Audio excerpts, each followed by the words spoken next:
All right, everyone, thanks for checking out our little recording, pre-recorded. We're not live today, so don't be fooled by that.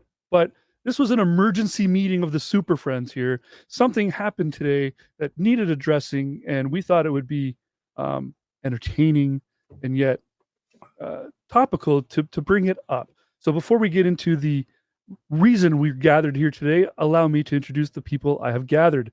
We've got Jefferson Spatchcock here with me today. And if you didn't know about the bridge that connects us all, it's JL Warren. How are you, JL? I'm good. And Jeff, how are you? Is Jeff okay, Jefferson? I'm actually currently fighting a cold, so Okay. but I'm doing all right otherwise. He But it's prefers cool if I call you Jeff or Jefferson. Jeff or Jefferson, yeah. Up to you. Okay. He prefers a hot buttery bowl of Jeffy Pop. Please stop that.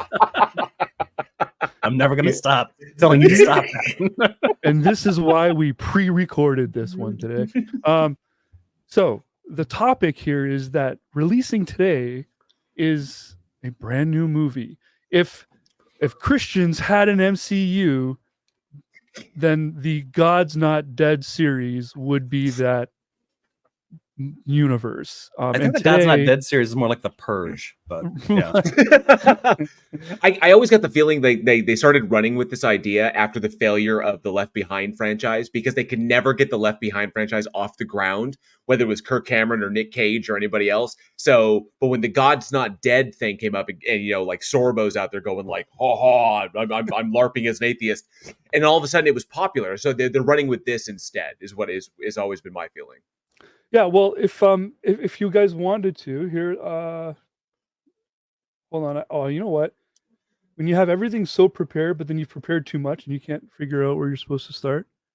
And here we go. Hang on a sec. So, a person we're all familiar with, Hemet, the friendly atheist, he's already reported on this. So on his website, at thefriendlyatheist.com, he talks about God Not Dead 5. So the movie's called God's Not Dead, In God We Trust. Okay. So real quick, because you brought it up and we're talking about the MCU as it were, and the universe and the series, the Friendly Atheist reports that the series has been in constant decline since the first one, right? So it's surprising that they even bothered with this fifth one. So I've got actual numbers here. We've got the original God's Not Dead made almost $9 million, over $9 million in 780 theaters with an average of $11,800 per theater. Okay. So going forward with the rest of these, I'm not going to bore everyone with the grand totals, but we're just going to look at the per theater numbers here because that's what the Friendly Atheist is telling us. So per $11,000 per theater at 700 theaters is like not bad. I mean, I would be happy with that kind of money.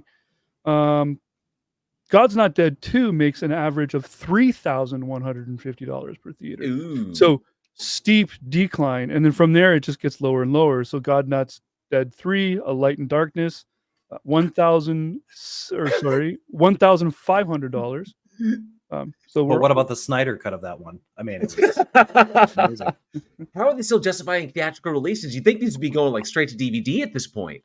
Yeah. Yeah. I mean, and then the last one, so God's Not Dead 4, We the People, made $685 per theater. So that's not even a full house at that point. Like that's, I mean, if the ticket's $20 a person, like that's basically, you know, grandma brought the family out for a movie that day. 7 churches contributed to the success of this film. Yeah. Fascinating. Absolutely fascinating. So Friendly Atheist, thank you so much for that info. There's so much more. He goes into great detail about it. So check out the friendlyatheist.com channel, a website, sorry, and have a look at that article. So with that, here's what I'd like to do real quick. The first thing I thought we should have a quick look at, everyone loves a good movie poster, right? That's what makes a movie. So before we get into the trailer, which is what we want to react to today, let's have a look at the thumbnail, if you will, from the YouTube channel. So I'm going to go ahead and put that up. And They got Are- the easy. blue So and you- orange thing. That's always pleasant to the eye. I see they got the Christ motif above the Capitol. You see You with the noticed arms that, out and right? So if everything. you look Yeah. right here, oops, if you look right here, we've got the Oh yeah, the cross is actually here in the sky with the Well, see, and given that, look at that, it looks like Christ because it's got the hands with the robes and everything. So it's Right. like the So See- is it weird that I'm imagining like a big godly fist working the shaft? Sorry,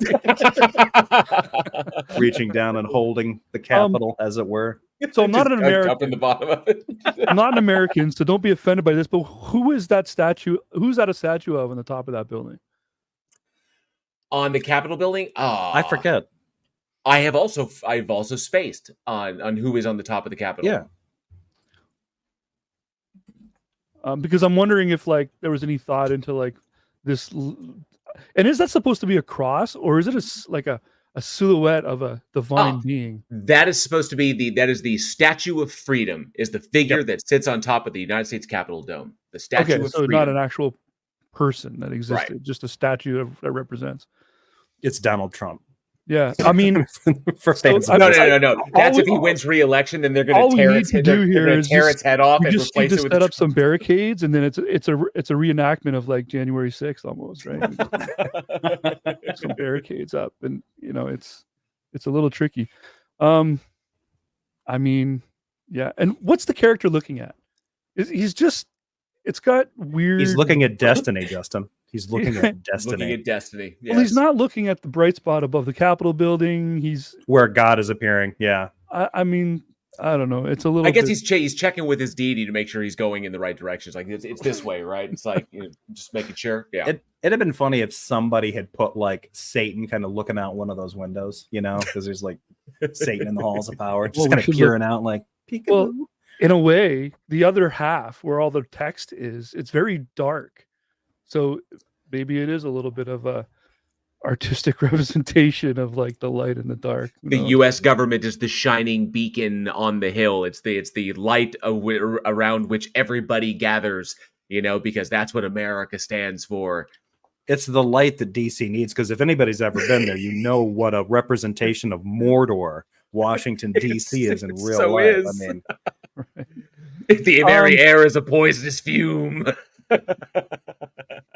Yeah, it's now, trippy. correct me if I'm wrong. This is going to get started. I just want to kind of point out for anybody that watches this in the audience, I'm pretty sure this is the same speech that's been used in that ad. There's a clip of this speech being used in a really commonly repeated Trump ad. So the fact that they use this at the beginning of the trailer, I think, is not an accident. Oh, if you're familiar with the production companies that are behind this, then their political leanings are very, very apparent. Yeah, I found the release date and the theming of that poster to be very, very representative of the times. Like, I mean, there was some thought put into when they're going to release this and what the movie was going to be about, I think. And let's check out this trailer. Before we do, I'm curious. Sure. Is this seeing any kind of an overlap with the release of the Trump biopic with Sebastian Stan? I have no idea. I didn't know that was Because there's a scathing biopic that's coming out that Trump and his lawyers have tried to stymie before it's released before the election, but it finally is getting its release. Stars Sebastian Stan apparently is getting rave reviews because he plays Trump, and not in a comical, campy way. But I'm wondering, because they got that approved, I'm wondering if there's any overlap. Like this is the other side trying to drop something that kind of counters that message. I'm kind of curious about that. The videos I've seen of that Trump movie, and for you to say not in a campy way, I don't know that I agree. It looks really campy. I think it's supposed to be. The release date right now is October 11th for The Apprentice. Okay. Yeah, so it's everything I've seen of that so far, to me, it just seems so comedy. Like, I think it's just going to be hilarious. That may just be because it's Trump. It could very much be. Yeah. And anyways, so this is the very, very, very first frame of the trailer here, and right away, as Jeff pointed out, we've got Reagan. So I'll hit the play button here. If you guys want to stop to make a commentary or whatever, or if I get a question or something, I'll stop it. Well, Reagan's setting the tone. I don't know where we have nowhere to go but up from here. So let's unless maybe I'm wrong. But let's find I don't out. know. I think I got a few things here that I might. We'll see. All right, let's check out the beginning of the God Not Dead, In God We Trust official trailer. If we ever forget that we're one nation under God, then we will be a nation going under. Now more than ever, Christians must realize that we are being called to deliver hope to a country that's feeling hopeless. So right off the bat, I mean, this thing goes hard. It's at any moment, Iron Man's gonna fly right through the frame. With the way they're cutting that, with the slow dark fades and on the beat. The only thing we're missing is the trailer guy voice. I like the look on the actress there. I don't know if she's like, it's probably substance abuse, given what little I know of these movies. I mean, I watched the first God's Not Dead with a group of friends, and it took us 3 hours to get through what I think was only a 90-minute movie, but we still watched it. But yeah, I'm thinking like props to her for giving that completely put upon, just close to a panic attack look. Like, this is how bad it is in America without Jesus, folks. Yeah. And the words "In God We Trust" and "One Nation Under God," those words aren't part of like America's long-running history. They're pretty recent, aren't they? Like anti-communism, anti-communism efforts in the 50s, 40s and 50s. Red Scare, McCarthyism was running wild. It was the commies were the big bad ones trying to like take over our nation, and the whole the loss of individuality and all that nonsense has led to us. We have to establish ourselves as independent from the pinkos, and so in God we trust all of our money to remind everybody every day of that. Propaganda. The loss of individuality. Yeah, resistance is futile, heathens. Become a Christian or else. Become a Christian or else. Well, 14 seconds in, I'm already getting like late 90s, early 2000 disaster movie. You get like apocalyptic vibes here. It's just like a shot of an asteroid or a ship. She had deep impact look on her face. Like it's coming in, and it's like, what do we do? It's like there's nothing we can do because there is no God. Oh man. Faith begins where your comfort zone ends. We need to step out into that faith. We're 6 weeks out from Election Day, and a lot of folks have lost hope in the future of our country. Okay, so Isaiah Washington, folks. Isaiah Washington. So who here knows about Isaiah Washington? Well, I remember his issues when he was a cast member on Grey's Anatomy. Yeah, he had some opinions about a gay coworker. Is that TJ? I can't remember his last name, It's but something or Knight. And TJ Knight. That's right, or TK Knight. TK Knight. TK Knight. Yeah, and when he came out, he had come out, and then Isaiah had some choice words that led to his. Well, I believe it was even worse than that. He outed him. He outed him. Yeah, that's right. He was apparently. So I've got the article, not the article. I've got the Wikipedia here just for this moment. When we saw Isaiah Washington, so the Wikipedia here says that he was having a conversation with Patrick Dempsey about it, and then. Yeah, he kind of sort of outed him inadvertently, even perhaps, but it kind of doesn't matter because the things he was saying were not very nice. And then he was on a red carpet at the Golden Globes where he says, "I love gay. I wanted to be gay. Please let me be gay." And that was it. He pretty much fired. That's a course correction. Yeah. There's a series of films over here called God's Not Dead, if you'd like. This is what you're doing now, Isaiah. But yeah, so, and then I also wanted to point out that Capitol building with the birds flying overhead. I think that's the exact clip from the movie The Core when the Earth was stopping to spin, and there was probably the same image of birds over the Capitol building. Stock footage. Anyways, here we go. Let's go check out some more. Oh, let me pick the right country. We must maintain a wall of separation. Ray Wise, no! Yeah. What are you doing, Ray Wise? I think he was in the third or the fourth one too. He was. He's a congressman. Now he's like running for president. Yeah. So Ray yeah. Wise, he I've was been legal- asking he was- myself this question ever since I first saw God's Not Dead 2. How many of these actors are actually doing this as a passion project, and how many of them are just like, I just got to go to work today and I'm doing for the money? Paycheck. Because this man's he's one of those guys where he's in everything. He's Right. done over 250 movies or something. He's just that face. So I wonder if he's just here because it's just another movie that Well, he's on and he's the getting God's paid. Not Dead franchise and a number of films that are similar to this. Like if you like, there's been there was an abortion one, and number but the films like this typically you see a lot of actors when their careers begin to decline in their later years, or just they're not picking up roles like they used to. These are quick ones that they can jump on, so you see that attract a lot of business.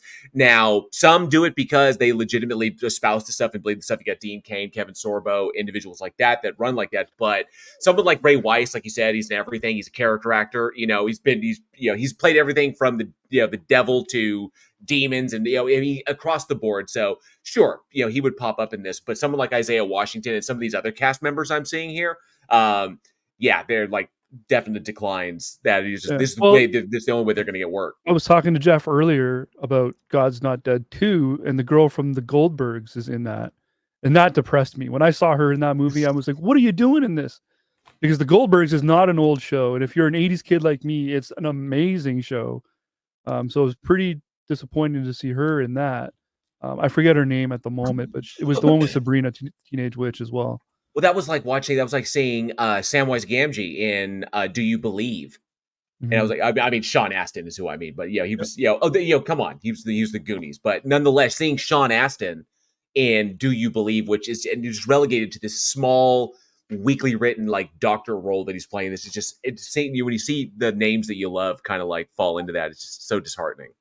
Well, he was also in that Corey Feldman video. He was in one of Corey Feldman's music videos. A music video. Okay. Yeah. Between church and state. Religion has no place in the public square. Once they bankrupt our country, they will have complete control. Where did we go wrong, Lord? Okay. Oh, man. I mean, First of all, who is they? Are they in the room? Presumes that you can bankrupt a country in kind of a conventional way. Well, they're going to take everything out of the piggy bank, and then they'll have total control to do whatever. Like, how? If they can bankrupt the country in that way, what can the country then do after that? Like, what are you talking about? JL's still laughing at the last line. I can tell he's just like, "What was that line?" Well, it's the whole like where did we go wrong? It's like, are you? And of course, following the toast of gentlemen to evil, Yes, the cabal of people in power, like raising their glasses, absolutely to evil. Yeah, it's mom and dad in the room after they just found drugs in their teenage boy's room. Where did we go wrong? Where did we go wrong? I learned it by watching you. Oh man, he's gonna bankrupt us. Oh wait, false alarm. They're just steroids. Wait, so you think that if they bankrupt the country, like the Constitution just vanishes? I mean, we would be if it's complete total economic collapse. Obviously, it would be very, very bad. You'd be looking at chaos in the streets, but we still have the military, but the Constitution just suddenly stops like working. It's just we have to have money in the bank in order for the Constitution to actually be valid. It's like, I don't think so. In that respect, it's kind of like, we bankrupt the country, and then we can just write whatever we want. Yeah, I think they're telling on themselves a bit here. And on that note, too, Ray Weiss, by the way, just to backtrack a little bit, he's also playing like he might have taken the role from the point of view of against the whole idea too. So maybe he's just in there for the paycheck. I don't know. I want to assume. No doubt, paycheck. Come on, he's played one of the best. He played one of the best devils on television, one of the best Satans on television, and that was in the show Reaper that they did for 2 seasons. And he was fantastic in that, both sinister and hilarious. Sorry, both sinister and hilarious. I still remember him in RoboCop. There you go. See, some of the best. Twin Peaks. Yep. Come on. It's weird actually fascinating as a henchman in that. Fascinating that you bring up Twin Peaks too, because a lot of the women in this movie are all from those primetime soap operas, Dynasty and Dallas. They're all. Yep. So we've even got Charlene Tilton. You guys know who Charlene Tilton is? Charlene Tilton. From Dallas. The abdominizer. You remember that thing? No?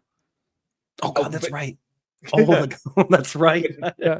So here, I'm prepared. See this? Look, check this out. Charlene Tilton, the abdominizer. I work hard to stay fit, and I love it. So I'm glad I discovered this lean, mean sit-up machine, the abdominizer. It lets you rock your way to a firmer stomach in just minutes a day. The patented abdominizer creates an automatic pelvic tilt that targets stomach muscles while pushing the tailbone and lower back. Knees in like this works lower abdominals. And this built-in rocker mechanism even gets those hard-to-work lateral obliques. So abdominizer. Everyone should get one. Nice. Everyone call that number. Find out if it's still valid. 421-2000. It's probably a health support line now, maybe, or something. Donald Trump campaign. So we're gonna leave it as a surprise, because there's two other names that are in this. Obviously, this is David Hill, Reverend David Hill. He's in all of them. He's the main.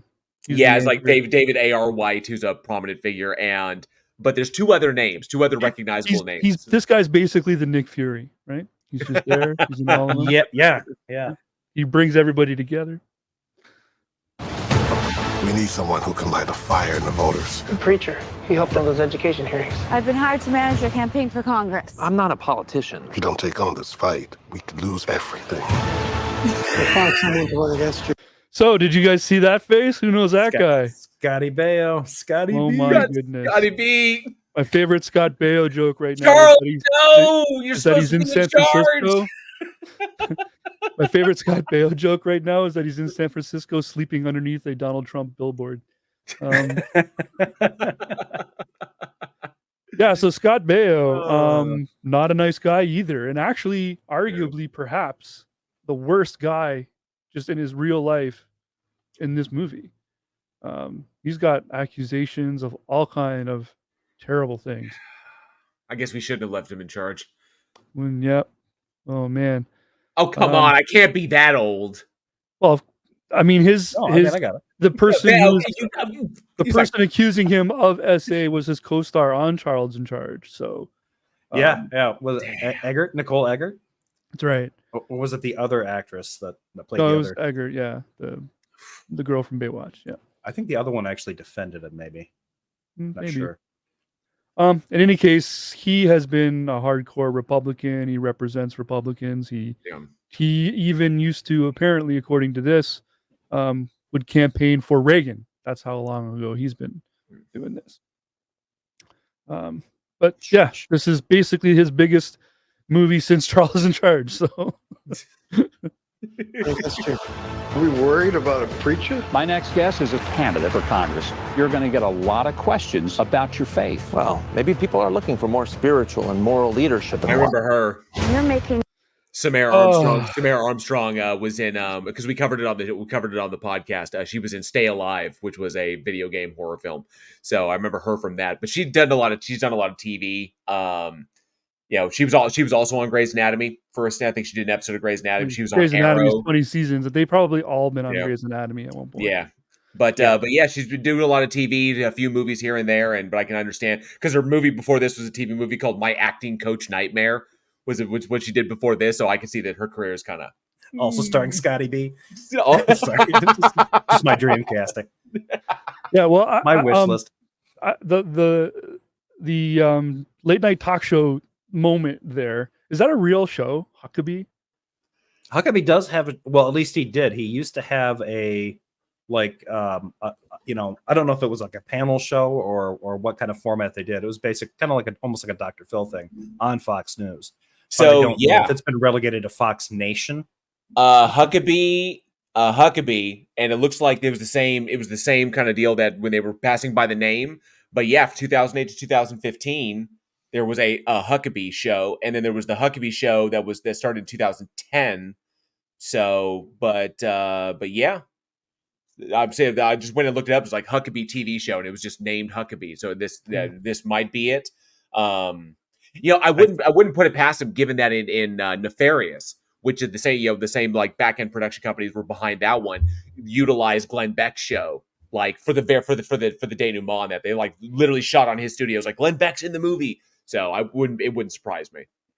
Yeah. Yeah, and then the line that said that maybe people are looking for little more spirituality in the office, in the Oval Office, or in the government. President, does the it have to be president, Christianity though? Like, couldn't they he have a just- prayer circle. They have a prayer group regularly. Like, oh like, yeah. I mean, generally they do. I don't know that Democratic presidents make a big deal out of it, but Republican ones do. And Trump's circle had that one crazy, the crazy woman. The one, you know, she's just really weird. Blonde hair, lots of allegations of corruption and stuff. She was like one of the top ones on his prayer. What do they call it? The prayer breakfast. The prayer breakfast. Okay. Yeah. And we can't let it slip by. 90s Soups is here. yeah. If So you would- Dean Cain from Lois and Yeah. Clark, also Brenda Walsh's boyfriend for a couple episodes on 90210. And now here he is, all with swollen face. Had a bourbon fed and had a nice little turn on Burn Notice for a few episodes. Nice little episode, a few episodic arc, an episode arc on Burn Notice, which wasn't bad because that's an ensemble effort. He did pretty good, but when you give him any kind of responsibility, he just goes full Dean Cain. Yeah, and if God's Not Dead has an Iron Man, there it is, Dean Cain, because he's been in there since like God's Not Dead too. He's already played a superhero. Yeah. So yeah. He's bringing that cred, that street cred. Yeah, and in his real personal life though, he's kind of a mystery because he claims to be left leaning, and yet he's voted for and supported every Republican president since like 2002 or whatever. So you'd like to think that he can pray in some compassion into the Republicans. Is probably what he's like. If you're left leaning and all, like, what do you mean? You want some government initiated charity for people? Like, because the guys that you're voting for are not going to do that. Yeah. Anyways, there we go. We've dug out the dirt on all of the actors. Now, what is the movie about? God, an easy target for them, Pastor. God's not the target, Lottie. Our country is. God's just standing in their way. I will not be made a fool of. Diabolical Ray Wise. Moral high ground crumbles beneath your feet.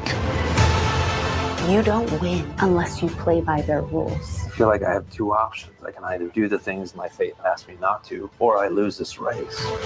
I find the in between the cut scenes of the scenes from the movie, the flashes of text, we could put anything in between. Like, I keep seeing the formulaic, surrounded by darkness, and all I keep thinking about is Arnold Schwarzenegger's in Sixth Day or Day 6, whatever that movie was called. If instead of Ray Wise, if you were to splice in the clip of Al Pacino from The Devil's Advocate, just sticking his fingers in the holy water boiling, and that look on his face, it would work perfectly in this. It'd be no different. Like, okay, Satan shows up. Al Pacino, or Constantine. There's like, we can just cut in some Constantine clips in here, and it'll totally just work. It's like God keeps putting these impossible mountains in front of me. Perhaps God put those mountains in front of you to show that they can be moved. Please pray for David, guys. It's cheese. It's maximum cheese. God put the mountains in front of you to prove that they can be moved. Does he offer him a spoonful of mustard? You need some mustard seeds in you. And remember, that faith will get you over them mountains there, buddy. Good Lord. Yeah. Sorry, that was a weird reference. It's so weird. Okay, so I don't know what's gonna happen here at this part. So I admit I've kind of watched all of this a little bit. I think this is a real band, and I think the song that's about to play is a real song. It is. That is a real band. We're gonna listen to it, but we may have to remove that song if you guys want to for your own releases of our recording here today or whatever. Okay. In God we trust. This contest is about shaping the future of our nation. Keep your boy in line. Because like his God, I can give it and I can take it away. How do you know it's God? Is that going to be like, I guess, like the classic airport love scene at the end where he's like chasing her and she's trying to leave on a flight, and then they're going to be like, "Oh, let's get together and not be together at the same time." There's some weird, like, kind of horror movie rules thrown in there. Like, he's supposed to be very pure, but then they have sex out of wedlock, and that causes him to lose the election. And okay, we got this. God removes his helping hand. And so I'm trying to see like moments where they telegraph like what's going to happen in the plot. We got a scene like Isaiah Washington's character here is bringing the Reverend in to run for Congress. He's high-fiving. So obviously this is to imply that they're going to win or that something has happened. So you get a sense of kind of like the flow of the film. But then again, they can't alter history in that respect. So that's the one thing that always got me is that they're having these arguments that we've been having for thousands of years. Okay, they're having these arguments, especially especially in the halls of the government, and we know the outcomes. We know that the state is constantly going to side with the Constitution, separation of church and state, the wall of separation, freedom from and freedom of and freedom from religion, the Establishment Clause. I mean, that's where it's going to wind up. So how are they going to spin it in order to sell Christians the validation they so desperately want in a world that they've been convinced is persecuting them, while still maintaining it as a realistically grounded film that's not like an alternate history of America? Jay, I hate to break it to you. The answer is easy. It's MCU, so time travel. Alternate timeline, separate dimension. Yeah. This is Earth 666. Ironically, changing the past doesn't change the present.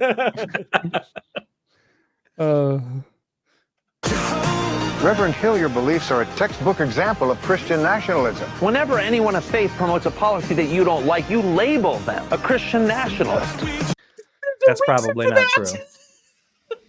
But there's a reason. When you are opting, nationalism referring to the government, and then you're Christian referring to your own faith. And so when you're opting for policy changes that are literally inspired by and support your faith tenets at the exclusion of everyone else, that is why they refer to it as Christian nationalism. This is not difficult.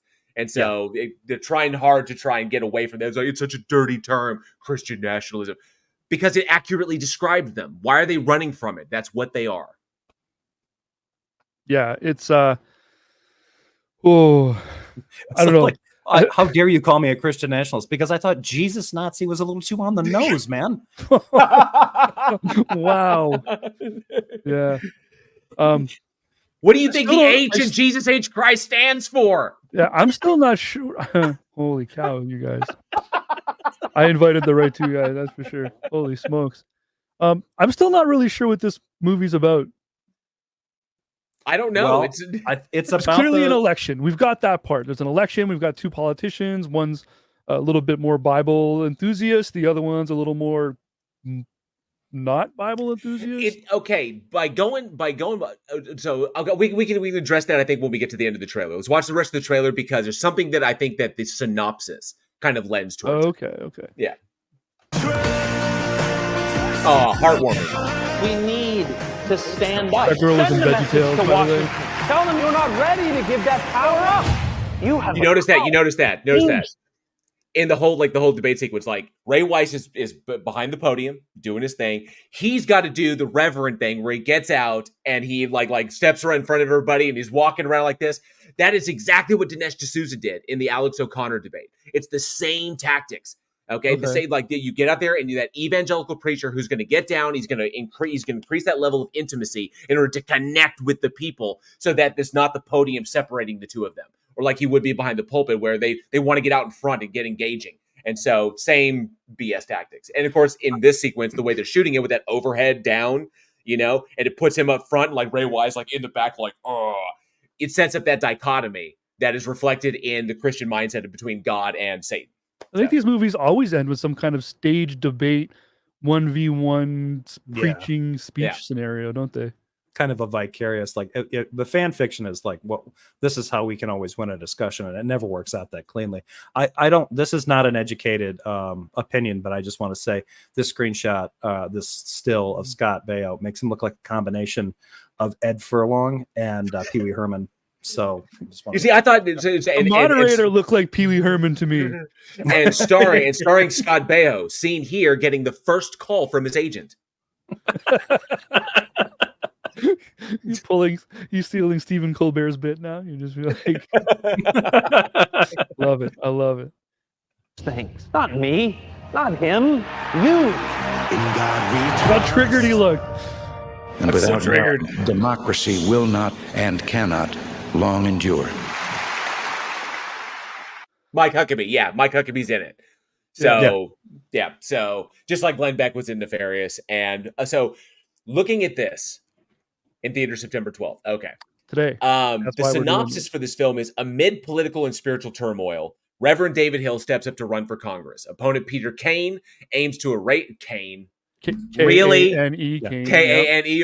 Opponent Peter Kane aims to erase religion from policy, and the fight becomes a beacon of hope for people seeking moral leadership in a divided world. So that gives them their escape clause, and that is like, what he goes up religion there. is there in policy that needs erasing? I don't know. Aside from the separation of church and state, the religion of well, and the thing is, they'll. I bet you anything, somebody in that movie is going to talk about how things have been replaced with the religion of secularism, because that's always the one. That really that's likely, yeah.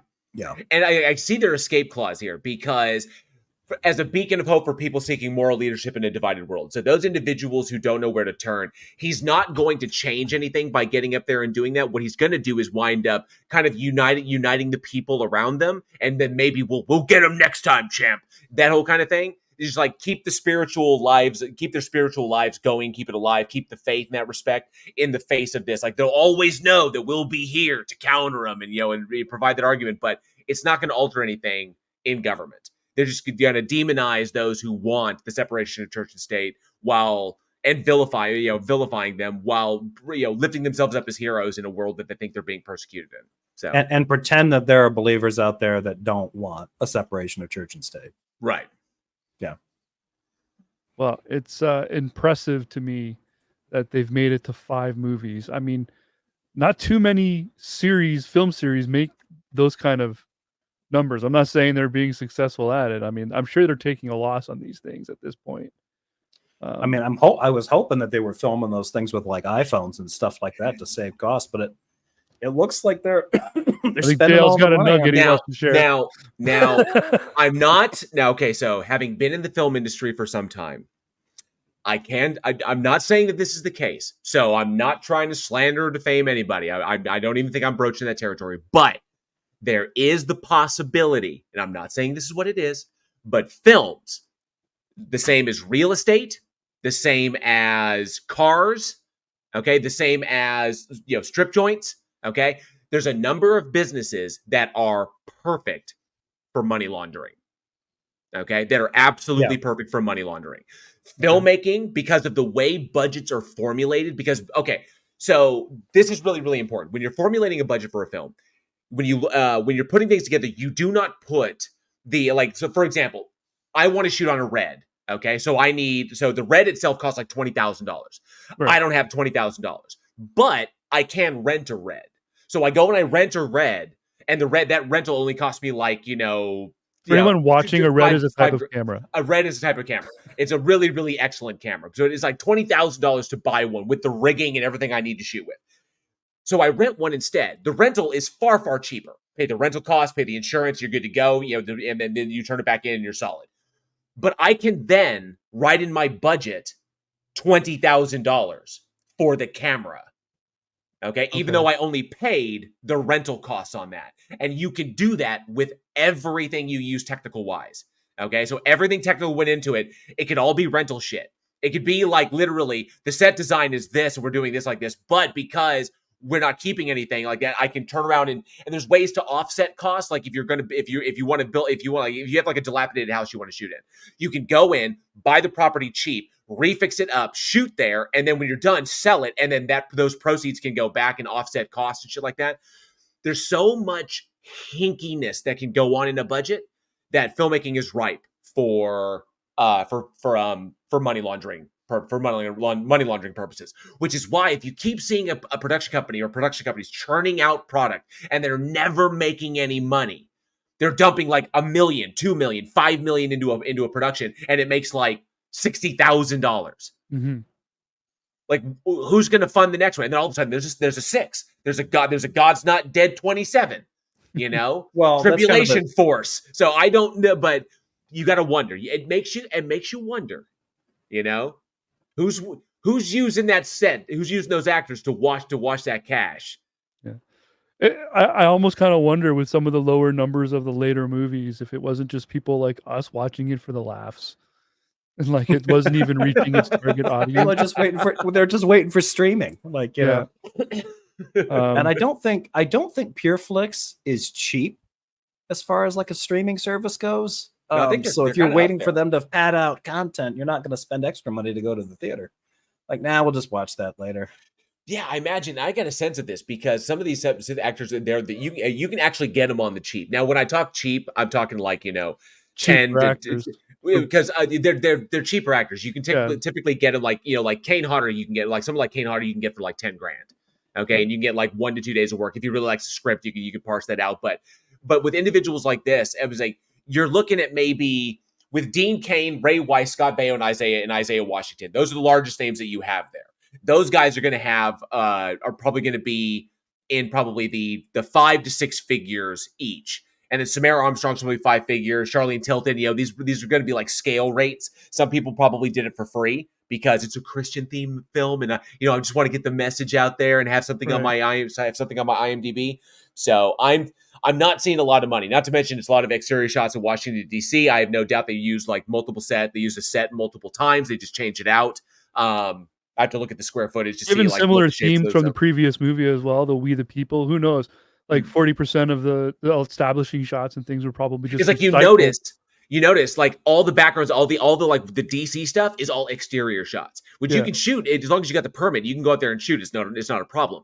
So they go out and they get the exteriors, but all the interiors, none of them are recognizable government buildings. It's all just standard shit that you can throw up to make it look official and make it look governmental, which you can literally do. I've seen people do with a quick run to a Staples, and then quick to Staples, a few grand, and you've got everything you need to make your hallway look governmental in that respect. So, yeah. Well, this one might have a slightly better chance than the last one, I think, because it's topical a little bit. It's so overwrought.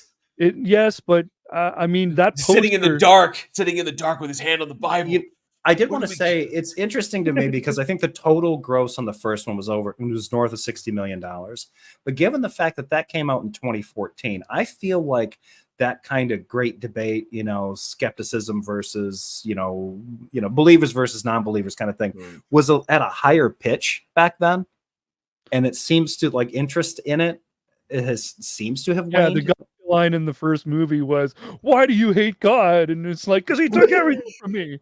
Like, right? It's just like I said, Kevin Sorbo, like Hercules, got famous playing a demigod. I mean, come on, but Hercules LARPing as an atheist, it was almost as bad as Sean McDowell when he pulled that same freaking stunt going into talk to a college class. And was like, I'm an atheist because nobody recognized him. It's like, I'm an atheist because nobody knows who you are, Sean. And so he goes in there and he's like, I'm an atheist. And this is my arguments, blah, blah, blah. The college students are all like, oh, wow, this is amazing. I remember that one. Exactly. It's just like, it's like the worst atheist ever. It's like, who makes these arguments? Yeah, no one would make that argument. These are the arguments that a Christian thinks we're making because they've never talked to one of us. Yeah. Well, and that was the end result of God's Not Dead was just that. Oh, well, the reason that you're not a Christian is because you're angry at God. Pretty much, yeah. It's just that doesn't even make sense.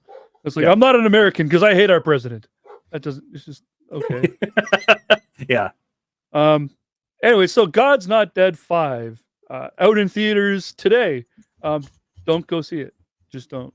You don't need to, unless you really like the popcorn. I do have a friend who is like Uber eated popcorn from a movie theater. I don't even know why you would do that, but that's a thing you can do. It is playing near me. I'm surprised. Yeah. However, if you want us to watch it for you and do another episode of this, then you're gonna have to do a lot of colitis is flaring up. Yeah, you're gonna have to do a lot of liking and a lot of commenting. In all of our chat or in all of our comment sections, and in about 36 hours, when this thing inevitably goes to streaming services, maybe we'll sit down and have a fun little reaction watch to it. Maybe. Yeah, sure. Like I'll be your token god coming up to judge this message, judge my message. I'm gonna when this comes out on streaming services, I'm gonna binge all 5 of them like Christopher Nolan binges the Fast and Furious movies, just back to back to back. Yep. Come on, Tars. Oh my god. And then when you come back on, you better be converted. Like, I will be. Yeah, I'll just be telling you guys these still images of from the film. He's so melodramatic. He's just so like deep in it. It's just like, why is he so overwrought? Why is he still doing the yellow hair? I don't want to sound petty, but it just seems like, I mean, because it seems like it's like the chemical coloring. I mean, heavy duty chemical. I don't know why he's still doing that. It just seems like he's like, you know, an extra on Walker, Texas Ranger. Wait, this can't be right. God's Not Dead 5 movie collection DVD. Oh, release date to be announced. Okay, it's to be. It was in small print. Okay. So they're ready. Straight to DVD on the same day released in the theater. You can pre-order the God's Not Dead 5 movie collection. God's Not Dead, God's Not Dead 2, God's Not Dead, The Deadening, I mean A Light in the Darkness, God's Not Dead, The Reckoning, I mean We the People, and God's Not Dead 5 Endgame. Yeah, like that. God's Not Dead, God Harder. God Harder. I forgot Melissa Joan Hart was in one of these too. Yeah, she's another one who kind of went down the pipe. Two God, two dead. Dead God. No, he's not. The God and the Dead. No, the God and the Deadening. The God and the Dead. Right from after 5, if they do another one, they got to go to 10, don't they? And then do the whole thing in space? Or do I got my movie franchises? God's Not Dead. X. Yeah. It turns out that the main guy just has a space worm in him, and it's Jesus. I mean, they do a poltergeist throw up scene like a poltergeist 2. I want to write one of these movies, like these religious movies. I feel like let's do God's Not Dead, the Mel Brooks version, and let's baseballs the hell out of it. It'll be great. I want to get my vision of a bonobo who converts to Mormonism to get away from his promiscuous lifestyle, and it's an action thriller. Yeah. I think I can get these guys to produce that. You've read Save the Cat, have you? What's that? Have any of you guys read Save the Cat? I haven't. I have that book. So so Save the Cat is a movie script writing book, and one of the things they teach in that book, and that I teach to my students, is the idea of the Pope in the pool. So the idea is you can have two people having their dialogue, their conversation, their dropping their exposition, but then there's something funny or interesting happening in the background. We should just take this whole movie, rotoscope out all the backgrounds, and add our own. And one of the things I would add would be like a Muslim guy with a Quran chasing people around, just chasing them, just waving a Quran in the air. Because like, you know, like a third movie happening where like they've also got someone in the race, and you know he's Muslim. it's a Muslim apologist stripped naked to the waist, dueling with bananas with Ray Comfort. Have that happen in the background. Come on, AI. Come on. Well, this has been fantastic. So thank you so much, guys, for this last minute like collab Super Friends episode. Yeah, thanks for the invite. I've got to start another class here real quick. But make sure you guys like and subscribe to both Jefferson and JL at Bridge the Divide. If you've got an extra like or a subscription in your pocket, I'll take one. And if you want us to watch God Not Dead 5, then you're really gonna have to like the like button and really like the comment section. And maybe I'll figure out a way to blackmail these two gentlemen to come back and do that with me. All right. You guys got any final words there before I hit the end of the show button? It'll probably take blackmail. I was just gonna, reinforce that point. Sure. JL, why don't you give us that fantastic exit that you love to give people? Thank you all very much for joining us. I've been JL. This is Jefferson Spatchcock, and this is, of course, Justin, and we've had a blast talking about this trailer. We will see you on the next one. As always, be safe, be excellent to each other, and together, we can bridge the divide.